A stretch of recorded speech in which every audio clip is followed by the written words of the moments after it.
The winter wind bit through John's threadbare jacket as he walked out of the construction site, his boots caked with frozen mud and his hands trembling from exhaustion. He checked his phone, no new messages, just the same blinking low balance warning in his banking app. Rent was overdue, his daughter needed shoes, and dinner tonight might just be leftover rice and ketchup. Again. But he kept walking, hunched and determined. That's what fathers did, right?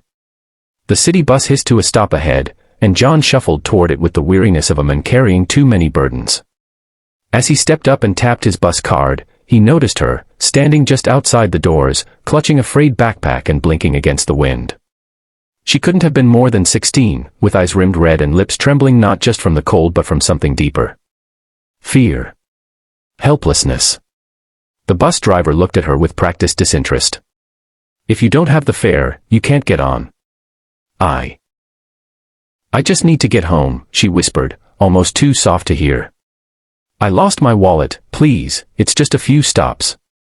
The driver started to close the door. John's instincts kicked in. Wait, he said, pulling his card out again. I'll cover her. The driver grunted, rolled his eyes, and waved them both on. The girl slid into a seat by the window, clutching her backpack to her chest. John sat a few rows behind, staring out at the gray building slipping past, wondering if he'd just paid the price of his daughter's lunch tomorrow.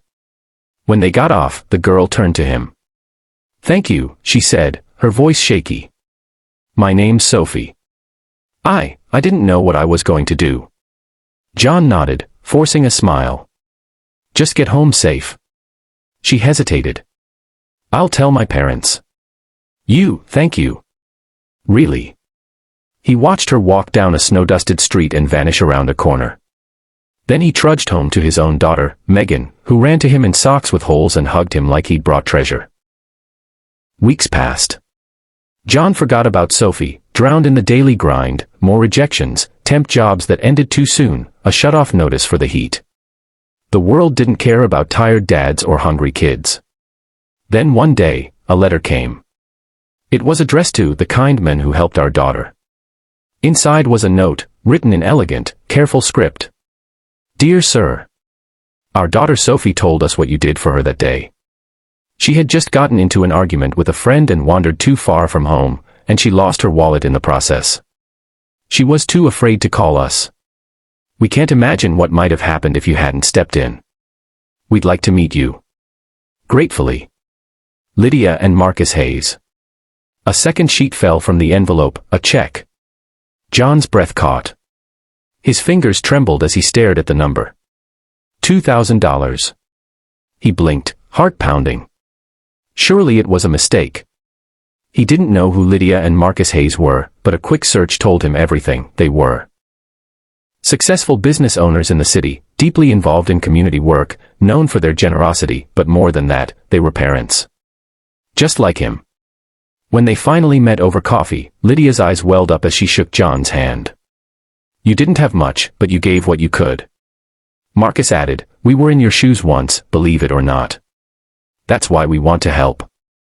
We also want to offer you a job, if you're interested. John stared, stunned. They gave him a chance. Not out of pity, but out of recognition. Of solidarity. Of humanity. Within months, John was working in the logistics department of the Hayes Company. He wasn't rich, but he was stable. He bought Megan new shoes. Paid off the rent. Filled the fridge. They even started eating dinner at the table again, laughing, talking, dreaming. And every time John saw a struggling stranger, he remembered, a small act of kindness can echo farther than you ever imagine.